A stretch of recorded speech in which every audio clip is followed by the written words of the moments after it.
été greffé dans le corps de quelqu'un d'autre. Après Trépalium, Arte lance sa nouvelle série d'anticipation Transfert. Dans ce polar futuriste, un père de famille sans histoire voit son âme projetée dans le corps d'un flic ambigu. Un projet entre science-fiction et drame intimiste qu'ont pu voir nos 3 critiques. Il est dans son nouveau corps. Il n'a aucune idée de ce qui lui arrive.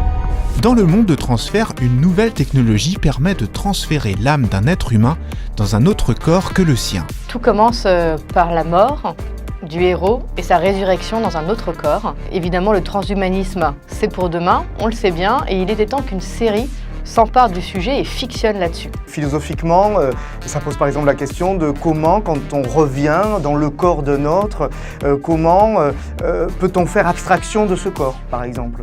Mais aussi d'une société tout entière qui questionne l'identité de ses membres et qui du coup discrimine une partie de ses membres parce qu'ils sont différents. Et évidemment, on peut y voir métaphoriquement une réflexion sur les minorités. Drame intimiste, romance, polar, thriller, transfert, mélange les genres.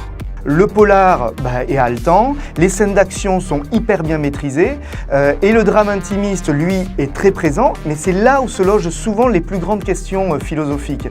Et le problème souvent, c'est que quand on a une action et du polar hyper maîtrisé, c'est souvent au détriment du drame intimiste. Alors le plus important dans ces mondes d'anticipation, on n'est pas dans la science-fiction, on est vraiment dans un monde qui est juste demain, un tout petit peu décalé par rapport au nôtre, c'est d'arriver à rendre crédible l'univers, à établir une espèce de réseau de concepts et de terminologie aussi.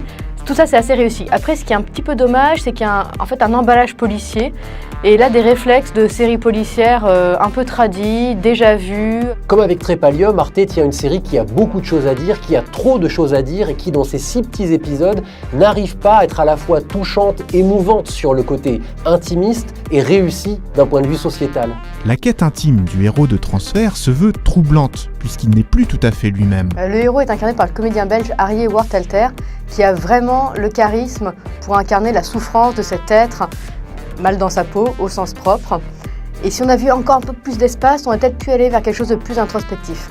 Vraiment, le personnage finit par nous toucher et c'est donc du coup dommage que la série n'ait pas développé un aspect plus chronique de la vie.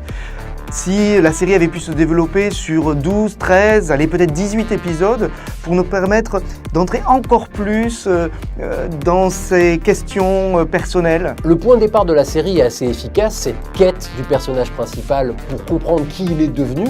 Mais le problème, c'est que c'est noyé dans trop de pistes secondaires, trop de réflexions sociétales, trop de choses autour qui font qu'on se désintéresse régulièrement du fil narratif et du stress principal et que du coup on a du mal à être complètement emballé par la série. C'est l'heure du verdict de Sérirama. Arte a-t-elle bien négocié son transfert ? Réalisation hyper maîtrisée, comédien plutôt bon. Dommage que parfois le dialogue soit un poil surécrit. Non, c'est une belle rencontre que ce monde de Transfert.